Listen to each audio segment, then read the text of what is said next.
श्री रविकिशन शुक्ला जी, जिला पंचायत अध्यक्ष श्रीमती साधना सिंह जी, महापौर गोरखपुर डॉक्टर मंगलेश श्रीवास्तव जी, माननीय विधायकगण श्री फतेह बहादुर सिंह जी, श्री राम चौहान जी, महेंद्र पाल सिंह जी, डॉक्टर विमलेश पासवान जी, श्री विपिन सिंह जी, प्रदीप शुक्ला जी, भारतीय जनता पार्टी के क्षेत्रीय अध्यक्ष श्री सहजानंद राय जी, जिलाध्यक्ष युधिष्ठिर सिंह जी, महानगर अध्यक्ष राजेश गुप्ता जी, गोरखपुर महोत्सव में उपस्थित सभी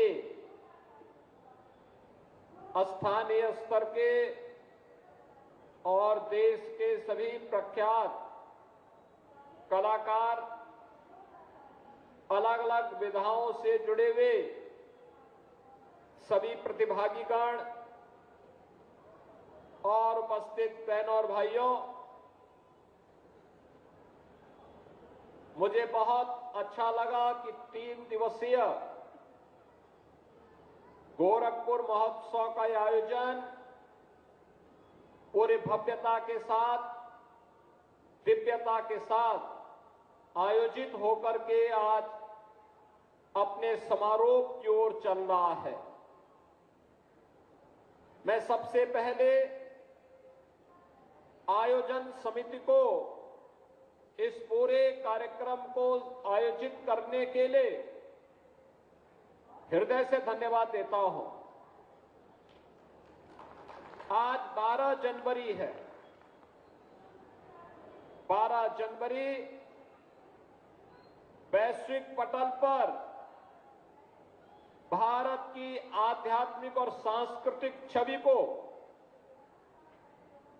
भारत के आध्यात्मिक विरासत को, सनातन धर्म की वैदिक परंपराओं को स्थापित करने वाले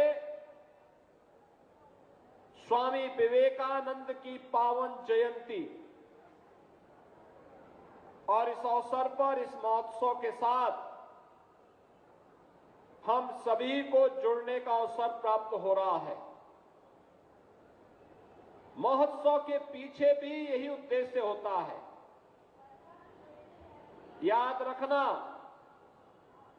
हम सबको इस बारे में कभी भी विस्मृत नहीं करना चाहिए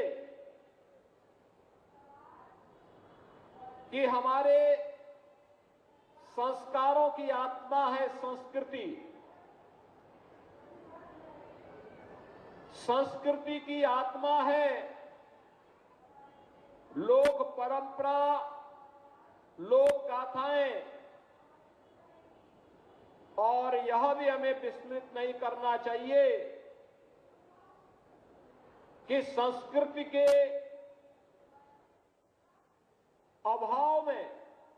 कोई राष्ट्र लंबे समय तक अपनी जीवन यात्रा को आगे नहीं बढ़ा सकता। यानी राष्ट्र की संजीवनी होती है लोक परंपरा और लोक गाथा। लोक परंपरा को, लोक गाथाओं को, लोक गायन को, लोक कलाकारों को इस प्रकार के कार्यक्रमों और महोत्सव के माध्यम से एक प्लेटफॉर्म प्राप्त हो, वे अपनी प्रतिभा के बारे में लोक परंपराओं की जानकारी वर्तमान पीढ़ी को दे सके, उनको आगे बढ़ा सके। यह महोत्सव के पीछे का उद्देश्य है।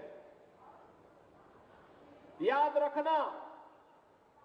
भारत की जो धरोहर है वह वेदों की परंपरा में है। वेदों की परंपरा गद्य में है तो पद्य में भी है, सामवेद गायन में ही है, और गायन की ये परंपरा हजारों वर्षों की विरासत का हिस्सा है। लेकिन साथ साथ गायन, वादन, नृत्य, नाटक, इन सभी विधाओं को समाहित करने के साथ ही महोत्सव का उद्देश्य स्थानीय नौजवानों को, कलाकारों को, कलाकृतियों को, किसानों को, उद्यमियों को और समाज से जुड़ी हुई उन विभूतियों को जिन्होंने अपने परिश्रम और पुरुषार्थ से समाज के लिए कुछ योगदान किया है, उनको प्रोत्साहित करना, उनको एक मंच उपलब्ध कराना, उन्हें आगे बढ़ने के लिए प्रेरित करना, ये सभी कार्यक्रम एक साथ चलें